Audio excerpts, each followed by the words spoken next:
Mga kapatrol, maayong adlaw. This is Patrolman Ramon Zamorare Tadikaron sa Barangay Mailom, siyudad sang Bago, lang taon naton ang sitwasyon na sang mga pumuluyo dari matapos ginguba iya mismo sang Bagyo Tino sang tinikdan ng Nobyembre 4 o Nobyembre 4 tuig 2025. Sa karon ini ng sitwasyon sang area kung din sila yung nagamanumano sang paghakot sang ilayang kagamitan gikan na sa digtong area pagwa sa sining area mga kapatrol. Naabtan man naton si tatay nga nagasabit sang food packs gikan sa syudad sa sining nga kable. Suno pa kay tatay ini ang ila ginahimo para mas mapadali ang pagdala sang gamit o kon food packs nga gikan sa syudad. Suno sa pagpangusisa sang news team, ang ini nga kable gikan na mismo sa syudad o kon inisyatibo mismo sang syudad para mas mapadali ang ilang nga transportasyon sang mga gamit, mga mabugat nga bagay nga ila gusto ipagwa kag ipasulod sa ila lugar. Bisan sa pagpanaog sa sini nga alagyan, nabatsyagan nato ng sitwasyon ang kabudlayan sang mga pumuluyo sa sini nga lugar.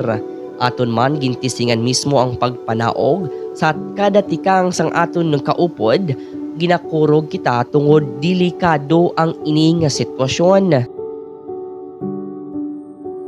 Sa pihak nga area, ato nakitaan ang grupo sang mga persona nga gusto magtabok sa lugar. Apang nag-alang-alang sila tungod sa kakulba kag kadelikado sang sini nga sitwasyon.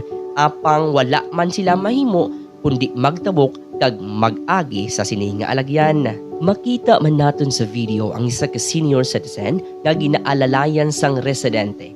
Bisan delikado kag kakululbaan nga area, ila ini ginaantos para lamang makapauli sa ila puluyan kag makabalik sa ila nga mga pamilya. Ginapanawagan namon ang Negros Power kung hindi ka mo ka-operate diri sa amon kay guba ang taytay. Kung pwede, padala ka mo sang poste diri sa piyak sang taytay kay kami na bahala magpatabok kag magpayayong sa affected nga poste area. Para nga ang inyo nga tawo na lang amo ang magtabok, ang materials kami na iya magdagyaw. Kay mabudlay sa amon nga wala sang kurente in case may emergency, guba pa among taytay. O may PWD pa kami dire, lisod itabok. Ang ginapanawagan na namon is kay Gobor Mayura nga tani nga kabay pa nga mapadasig ang amon nga Servisyo. amon nga lalatayan dabla kung hangin bridge nga ma-improvise lang anay para masipti man ang amon mga kabataan dire nga naga-eskwela. Kay kag kabudlay gid kung may emergency ang mga tigulang dire maiyawan gi kami pasaka kay nga budlay magyayong mayo lang ang motor yayungan kay wala kay giho pero ang mga tigulang yang mga tawo ya kabudlay gid. Bisan ang mga pumuluyo sa lugar, apektado sa gihapon sang tubig. Ha?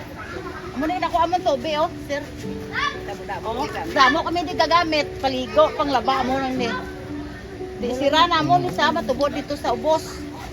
May kayo wala man contact no? Wala mo lang gid kita ko. Nga mas sobra 300 ka mga pumuluyo diri, ila ginahingyo sa syudad nga matagaan sila sang taytay nga hindi mabutang sa ital-ital ang ila nga kabuhi.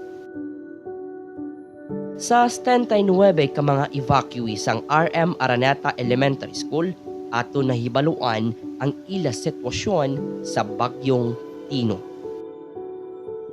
Ang ano lang yung guro kung ano lang mabulig Para nga makapatindog ako ng balay ko.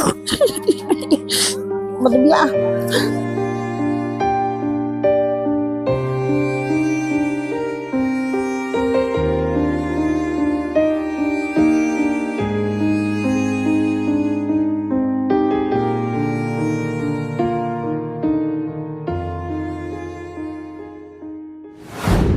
Humalin maglandfall si Bagyo Tino sa isla sang Negros. Tubtob sa karon, wala pa sang kuryente ang bilog nga barangay sang Mailom. Linibog ka mga pumuluyo ang naga-istar dire nga sa karon wala gid sang kuryente. Mayara sang iban na naga-idea na lamang sang solar i-charge pagkaaga, pagkagabi, 5 ka oras lamang nila usaron. May mga resort nga nag-offer sang free charging, may mga resort man nga nag-offer sang charging pero magabayad ka sang 20 pesos. Power, maluoy man kami. Ay, tingnan inyo man. Nga makasubuan man kami. Leads lang.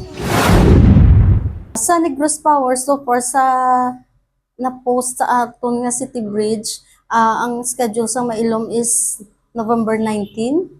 Yata. Ma-energize sa tanan, wag? Kung sa November Hindi 19, lang ko sure. Hindi lang ko sure kung ma-energize gid bilog yung Barangay Mailom. Sa aton pagpangusisa sa Barangay Mailom, may isa ka pamilya, 8 ang ginbawian sang kabuhi. Isa lamang ang nakaluwas. Mga casualty, may ara kami isa ka pamilya, ang pamilya Sinuro, nga may ara sila sa sulod sa ilabalay nga siyam, ka members ng pamilya, kag may isa nga survivor, kag may ara kami nga 8 ang napatay, may 5 nga nakita, kag may 3 kami ka missing. Ang 3 ka missing nagaedad sang 4, 6 kag 12 ka tuig. Mga kapatrol, amoy yadtong mga balita nga amon gintutukan diriya sa Barangay Mailom, syudad sang Bago. Aton nahibaluan ang sitwasyon sang mga kauturan naton. Hindi na sila makabalik sa ilang puluyan tungod wala na sang balikan pa ang ilang puluyan among ginanod sang tubig ba dala ni Bagyong Tino. Humalin Nobyembre 4, 2025, tub-tub karon Nobyembre 15 na, wala pa sang kuryente diri sa Barangay Mailom.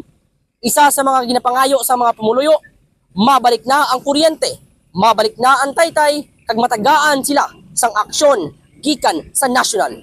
Ini si Patrolman Ramon gikan diri sa Barangay Mailom, Bayan Media Network.